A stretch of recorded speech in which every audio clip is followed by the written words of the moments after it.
everybody, and welcome to this very second episode of the Gaming Tavern. Uh, this is our first episode for the history series, second episode in whole. So I'm very excited. AJ is the co-host of this series, and Pleasure to meet you. I'm very excited to say that we have Sheldon Menery with us today as our special guest. For people who don't know who you are, go ahead, just explain really quick. Real fast. My name is indeed Sheldon Menery, unless you have a search warrant. And I'm commonly regarded as the creator of EDH, which is the format that, of course, Commander became. I'm also a former level 5 judge, head judged as more Pro Tours in history than anybody else. I've been writing. I think I might be able to call myself the original Commander content creator. I've been writing for Star City since 2000. Wow, that was the year I was born. My content creation is nearly old enough to drink. Yeah, I'm nearly old enough to drink, but almost there, got a year. Yeah, so AJ, I know you have the very first question for Sheldon, so I'll pass. I do. My first question for you, good sir, is obviously in EDH.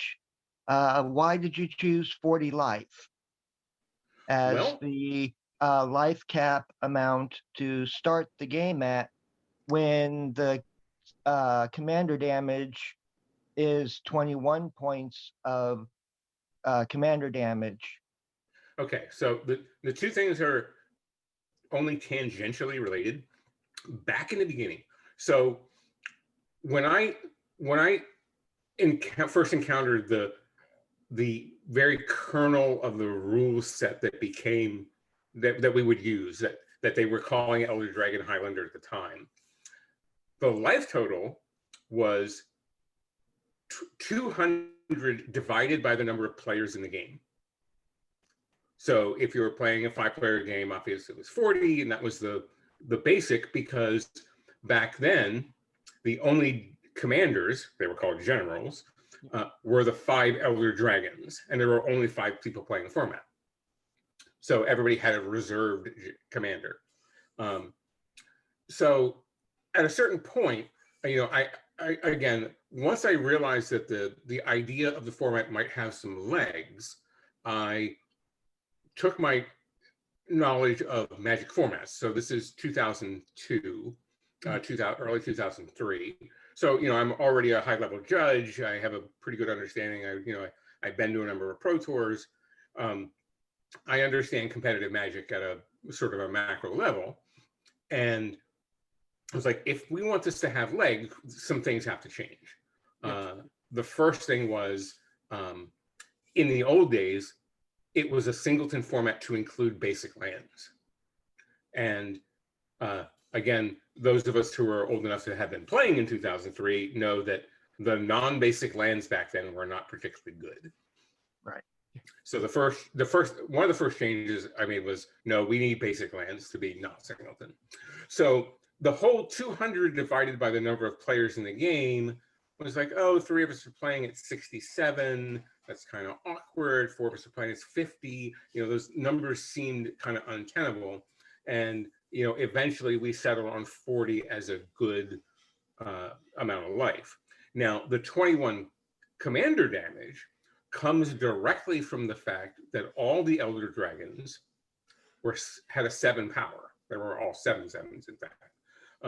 So 3 hits from one of them meant you were dead no matter what. And it was, again, in the sort of nascent part of it, it wasn't 21 damage. It was 3 hits from anybody's commander, anybody's general. Now, I understood about multiplayer formats that life gain is a really good thing. And I think one of the inspired thoughts about EDH and about Commander is commander damage, because you can't just sit behind a life total. There have been times when I've died at 2,500 life because of commander damage, which is a thing that moves the game forward extremely well, as far as I'm concerned. So, yeah, I think those two things sort of wrap around each other, but it was just 40 seems better for this multiplayer format that we want to have sort of a longer game. You know, we didn't want 7 or 8 turn games. We wanted these sort of beer and pretzels, everybody hang around, have a good time. So 40 seemed a good life total that we could agree on. Yeah. No, I've never heard of the 21 life total part being explained like that. Like I knew about the generals back then, the 7-7 swing it for 3, right? But I never heard it explained in the way where you wanted to move the game along quicker, which is something that a lot of people, you know, there's a lot of arguments about the 21. Yeah. Well, yeah, it was less about wanting to move it quicker and more about not letting it bog down too much. Yeah. Right. It's like, again, what do you, if you don't have commander damage, what do you do with somebody that's at infinite life? Yeah, exactly. You just throw up your hands and, you know, game's done. Yeah, exactly. Right. That makes a lot of sense. Thank you. Yep. Yeah, and I know people constantly refer to you as, you know, the father of Commander, and I'm sure that I promise that was our only question that we have that's actually about Commander. So we want to know more about you as a human being, as a person, right? Sure. Now I want to know what do you do outside of MTG as your hobbies or passions? Well, in my primary job, I'm a trophy husband. My, I retired from the U.S. Air Force in 2004. Okay. And where I did computers and communications. I did a lot of things in my 20 years in the Air Force, to include computer security for Dick Cheney when he was the Secretary of Defense. Wow. So when I retired, my wife, who is an actual rocket scientist, by the way, said, "What do you want to do?" And I was like, "Oh, this company will pay me a lot of money. You know, I had this experience and leadership, blah, blah, blah." And like, the company's going to pay me a lot of money. And she said, "Yeah, but what do you want to do?" And I said, "Write books and play games." So she said, "That's what you're going to do." And writing and playing games is what I've been doing in the last 16 years. At a certain point along the way, I realized that I didn't have the entire skill set to be the writer that I thought I wanted to be. So in 2013, I went back to school, finished my undergrad degree in English, and then popped right into getting a master's degree in English literature that I finished in 2019, early 2019. You know, I've had a couple health bumps along the way. It was 4 years ago this past Monday that I was diagnosed with cancer. And, you know, one of my questions was, "What's my 5-year survivability?" And the doctor said, "Odds aren't great." And I said, "Well, I've been defying odds all my life anyway. So here we are." So the second part of the question is what I love to do. And the things that I love to do are the things that I do for, I mean, it's hard for me to call it work, but I guess being a full-time content creator is work. Yeah. But I love writing, and I love playing games, and it's a perfect marriage. I realize how incredibly fortunate I am to have a partner that makes an income for more than 2 people, and you know, I can pursue the sort of nerd fantasy lifestyle that I'm living. And in like when I'm not working on Magic content, my biggest hobby is eating and drinking. I have about an 800 bottle wine cellar, and both of us are. I think I can flatter myself by saying that we're both reasonably skilled cooks as well. So we do well in the pre-COVID times. We did a lot of entertaining. And like, for example, we had a group of 2 other couples that we would meet with monthly, and we'd rotate it around to everybody's house and do a dinner based on a theme. So the host picks the theme for the dinner, and it can be anything. It can be food, it can be wine, it can be a country, it can be, you know, foods that start with a letter of the alphabet. Whatever the host wants the theme to be. And then the host makes the main course, and the person who hosted last time make the first course, the other people make the second course, and you bring a wine pairing to go along with the thing.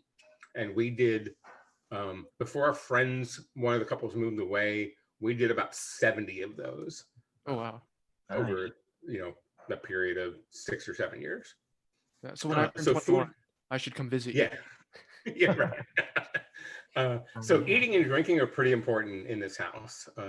As a matter of fact, I mean, you might have noticed that I have a little glass of wine here. It's frighteningly cold here in Florida right now. It's like 50 degrees.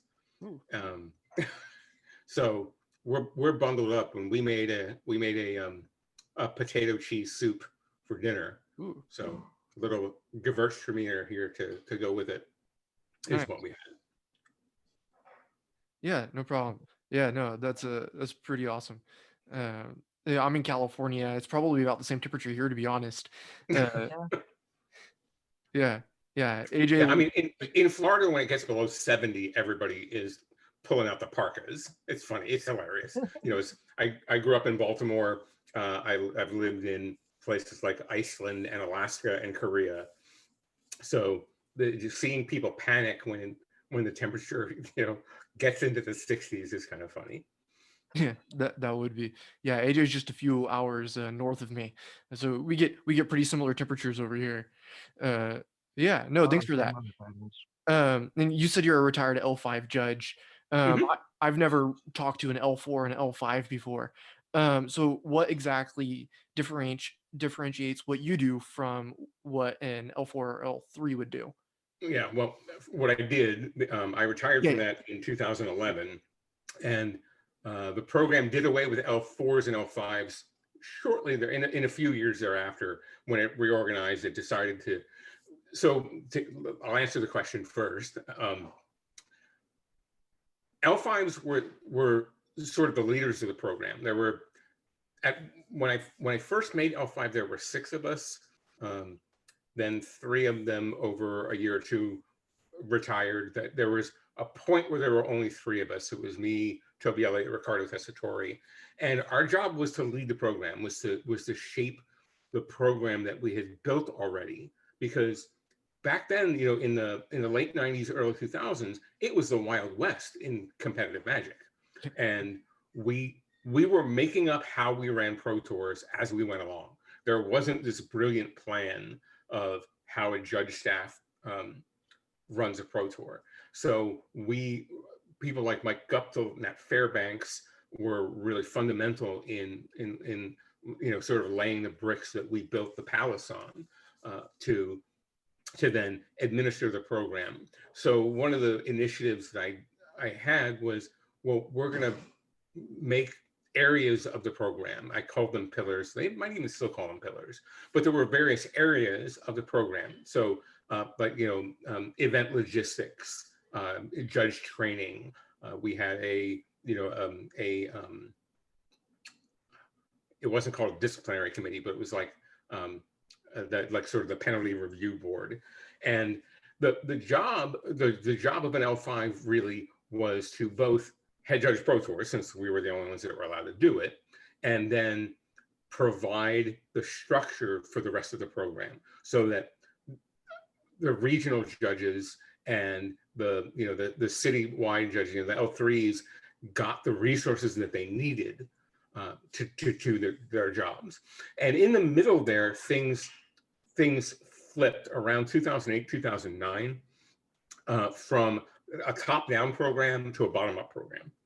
So we decided that, and this was with some people from Wizards of the Coast, we sort of got the idea that, we've been running things from like, okay, whatever happens at the Pro Tour then matriculates down to the various levels of the program. And it, at some point, seemed like, why don't we put the resource, instead of putting all the resources at the top, why don't we put the resources where the people are actually playing Magic? There are 300 or 400 players on the Pro Tour, but there are 5 million around the world. You put the resources where the 5 million are, not where the 300 are. So the program became regionalized instead of centralized. and I think that's the model that they've continued with today. I mean, I honestly don't keep up with the program very much anymore. I get reports every now and again, and sometimes somebody asks me for some guidance or whatnot. But the job of the L5 for the time, most of the time that I was really about sort of leadership and representation of making sure that the program ran smoothly. With an organization of 2 or 3 or 4,000 people, sometimes knucklehead stuff is going to happen. Yeah. And you need a centralized authority to be able to take care of that. If there's an allegation of misbehavior of one kind or another, whether that's from a player or a judge, you have to have experienced people looking into it.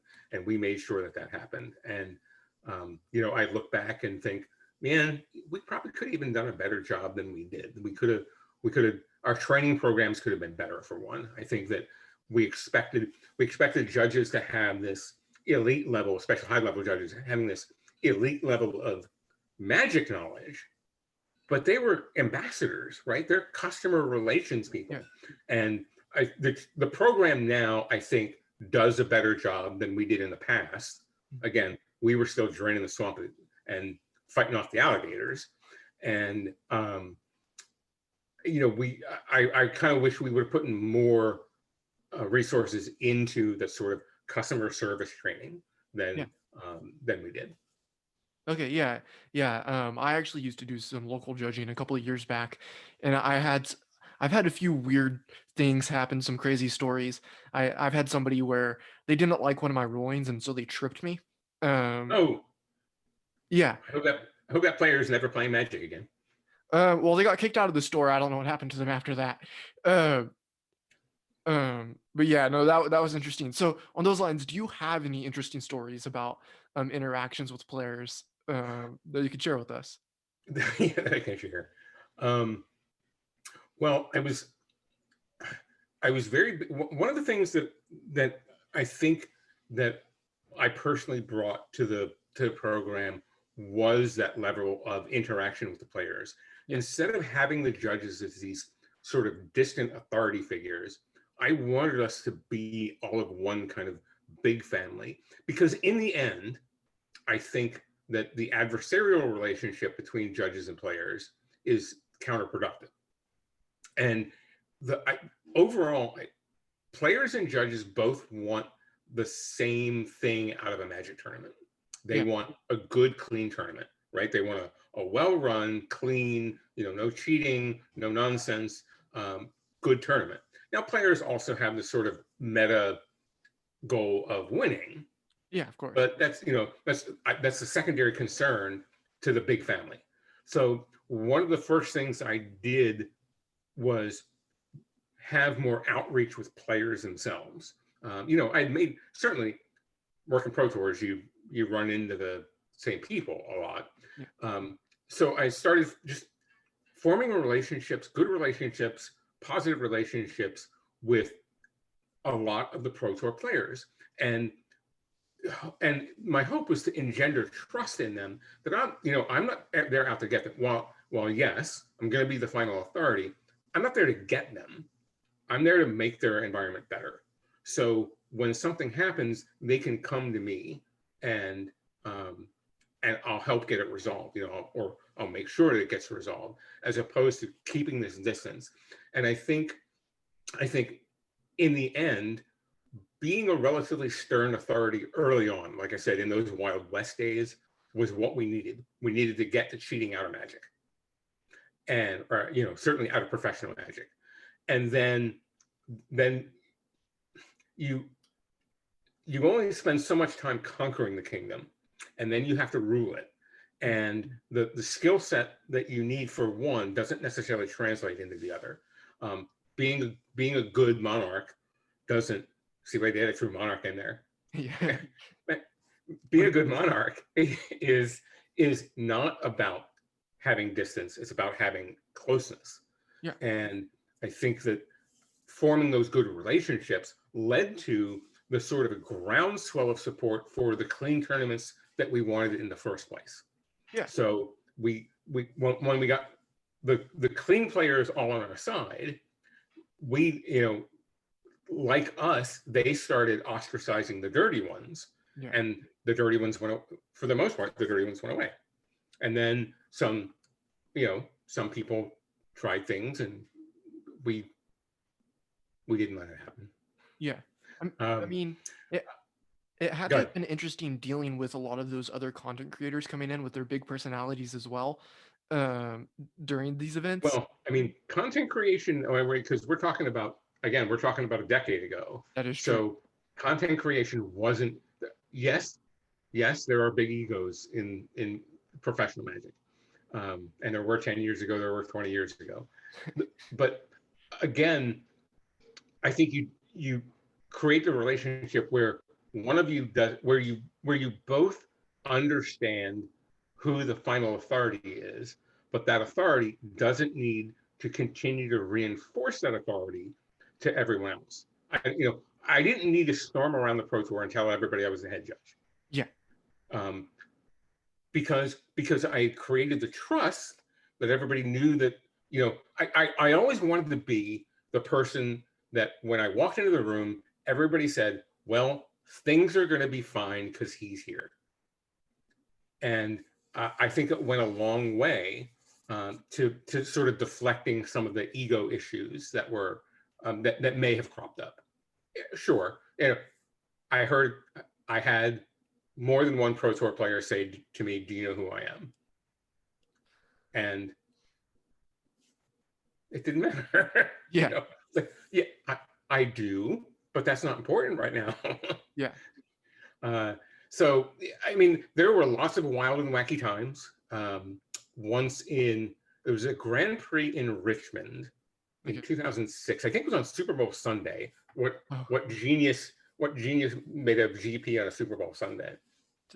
No. And we've gotten advanced reports that it was a sealed deck Pro Tour, and we've gotten advanced reports that one of the popular cheats was bringing your own deck and inserting it into the pool, and then or bringing your own deck, having the list already made out, and just swapping the list in the pool out and putting the person's name that registered the deck on your thing.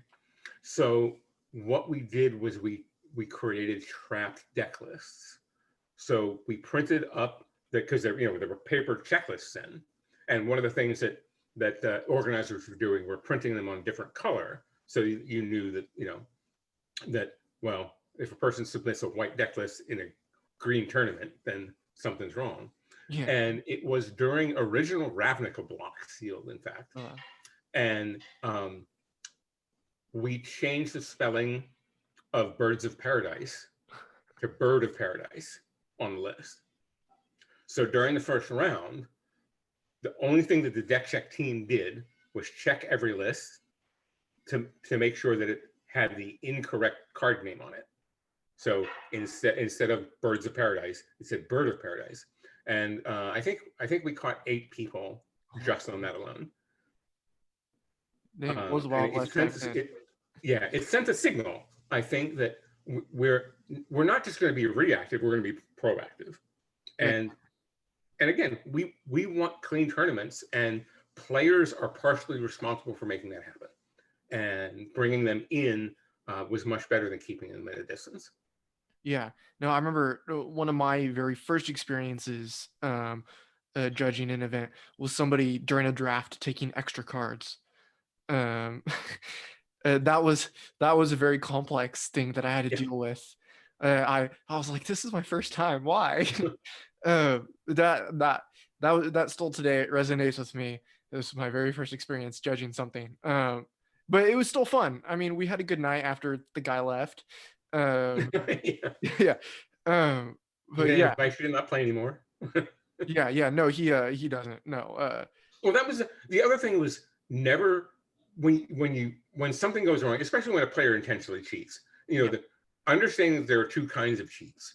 There's a cheat of planning and there's a cheat of opportunity. And most of the cheating is a ladder, right? It's the noticing your opponent doesn't gain life when they were supposed to, and then like, no, their life total is this or whatnot.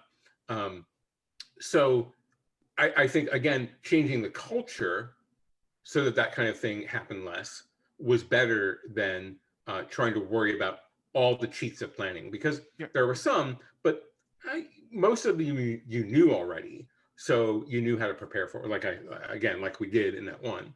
And I think one of the other things was, people also have the misconception that judges aren't good Magic players. That they judge because they're not good. And one of the things I insisted on with high-level judges, especially with level 4s and level 5s, was that we were good at the game too. And in the middle time, I think there was like 3 Pro Tours in a row that I had judged, and I was playing a lot of Standard at the time too, because I wanted to stay sharp. And there was somebody tried to cheat with some Landfall and a Lotus Cobra. And I think I wouldn't have caught it. It was a confusing game state. Opponent says, he generated this mana, but then tried to say he had that mana. And if I hadn't been playing regularly and understood the deep interactions of the cards in the decks that were there, I probably wouldn't have caught the problem. It would have been simply this person's word versus that person's word. Whereas when I could go back and reconstruct the turns, like, okay, but here your life totals, because they were making notes on how much mana they had with all the landfall triggers and whatnot. Right here, it said you have these 3 colors in this amount, and down here it says something very different. So, where did we go wrong there? And then suddenly, the player pretended he didn't speak English. He was from Greece, and he's like, I don't speak any English. Fortunately, well, I would have dealt with it the way that we normally do anyway. But fortunately, there was a Greek judge at the Pro Tour, so it's like, somebody go get George, and we brought him over and explained to the person in excruciating detail why he wasn't going to be joining us for the rest of the tournament. Oh, dang. Yeah. No, there's definitely a lot of experiences, interesting experiences in the Pro Tour area. I mean, the judge experiences I can't talk about are the ones that happened after the events. Fair enough. Yeah, no. My first Pro Tour was Sacramento. I live right outside Sacramento in California. Right. It was very awesome. That was the first time I was talking to judges, and I think I did my first test there too, on paper. I don't remember what my original score was. I remember somebody saying I did well. I don't think I passed the first time, but I did the second time. That's what matters. But yeah, no. I'd love to go to a Pro Tour again once COVID is chilled out. Once they're safe to go to. Yeah, exactly. I know on Zendikar Rising you were working a little bit on R&D, right? I was there. Yeah, I was there. I was there October and November of last year. Okay, so what was it like working with R&D for Zendikar Rising? I think it's pretty awesome for them. It was, again, like I said, I'm living this nerd fantasy, right? Yeah. And the whole thing came about at SCGCon just a few months before, like I guess that was June of 2019. And Gavin Verhey was also one of the guests there. Yeah. And he and I, again, before COVID, became very close traveling companions. Like, we would arrange with each other our meals and whatnot before the event started. Okay, Thursday we're going to this restaurant, and Friday we're going to this restaurant with these people, and then Saturday we're going to that restaurant with those people, and we would have a thing. So Gavin and I got pretty close over a couple of years, and hard for me to think that this full grown-up adult is the same kid that I remember being on the Pro Tour when he was 17 or 18.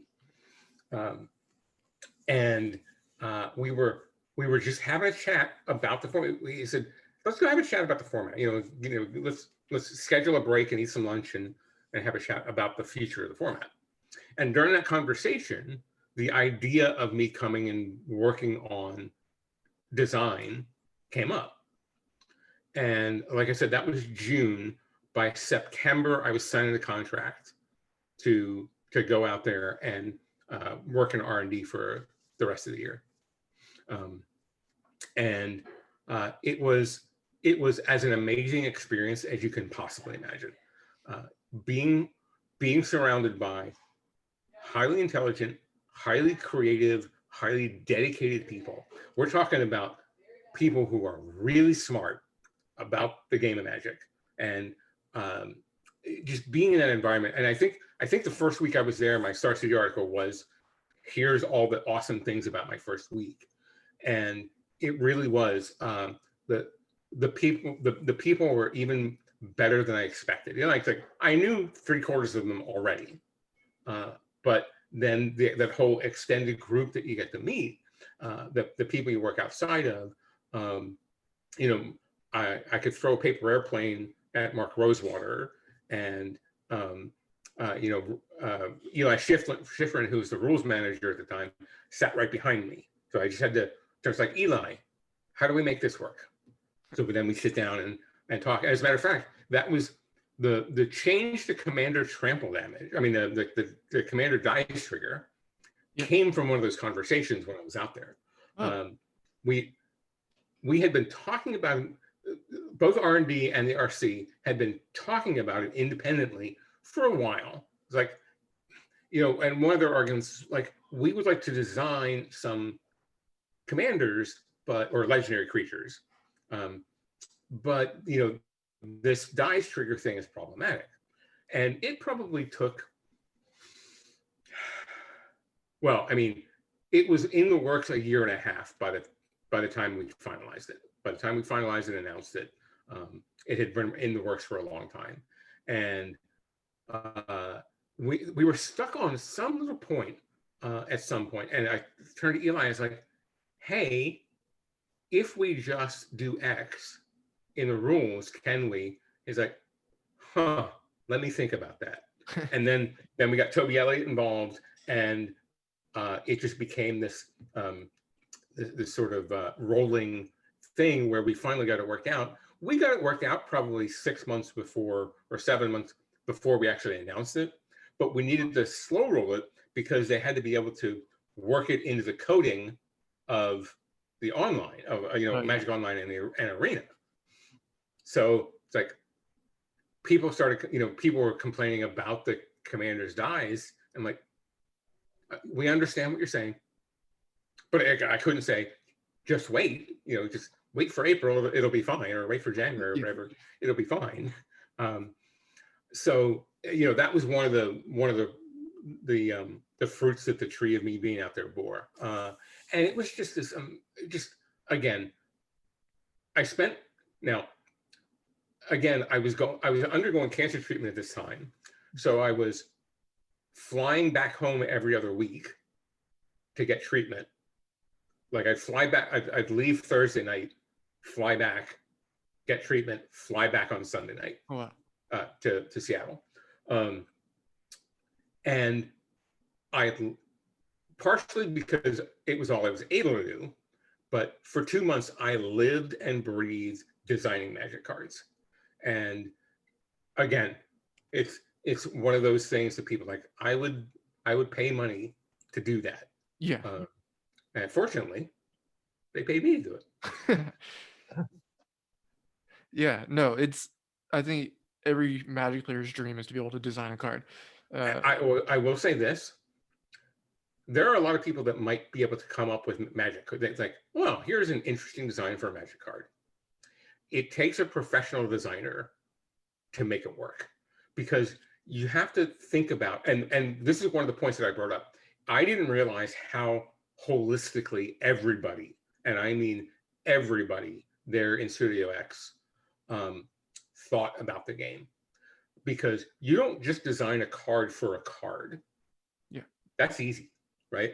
You have to design a card for a set, and you have to pay attention to the 2 sets that were before it and the 2 sets that came after it, and all the cards that have ever been made before and how they interact, and all the cards that we're planning on currently making. So it takes a way bigger picture than, ooh, giving this creature reverse trample would be kind of cool. So yeah, and one of the things that I picked up on really fast was again, from the most junior designer up to the most senior, everybody thought about designing Magic cards as a big picture, not just one card at a time. Yeah, kind of fitting in a piece of a puzzle without breaking the puzzle. Yeah, without breaking the puzzle. Yeah, exactly. One of the I like to joke that the most common thing I said during my time there was to Commander Legends lead designer Jules Robbins, who was just 2 seats away, was, Jules, we need to talk.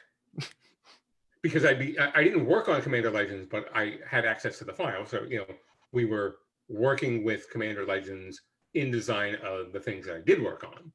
Yeah. And I think Jules did a great job with Commander Legends, because when they first called us about partner way back when, our biggest piece of advice was, make sure the individual cards themselves aren't broken.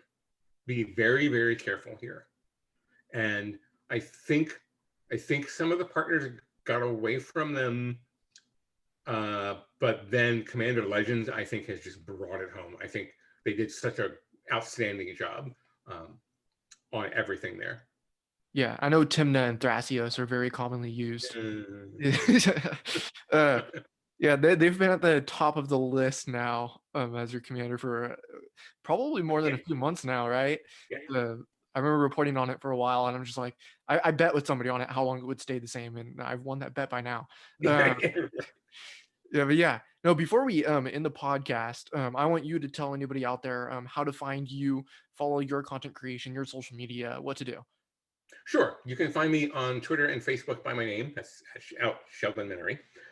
You can find me on Thursday evenings at 8 p.m. Eastern and 2 p.m. On Sunday afternoon on the Commander RC Twitch stream. That's twitch.tv/Commander RC. You can find me occasionally on Mondays and Thursdays on Star City Games with one of my 2 pieces of content creation. One is Commander Community with my co-host Anthony Alongi, where we talk about the big picture, the community issues in Magic. And then in the Command Share on Thursdays, my co-host is one of the other RC members, and we talk about the sort of, we break it in half, like RC mind, the things that are on our mind right now, or why we made rulings, things like that. And in the second half, we just talk about all the cool Magic cards there are. And then, of course, every Sunday on Star City Games, you can find me writing about the best format in Magic history. Of course, the best. That was one of the co-hosts of our debate series. He actually said earlier that he wanted to debate about what we think is the best format. And I said, if we get to debate, I'm going to debate that Commander is the best. He was like, fair enough. But yeah, no, it was great having you on today. It was very much an honor, very much a privilege to have you here today. I appreciate it. Yeah, and no, this is our second episode, so people that are watching this, you can go subscribe to us on YouTube. I mean, maybe you're on YouTube right now, I don't know, but we're also on Spotify, Anchor, and YouTube for the time being. We're starting to expand more as time goes forward. Once again, Sheldon, it's great having you here. AJ, thank you for co-hosting. You're welcome. That's all for today. All right, thanks for having me, fellas. Yeah, it was great having you. See ya.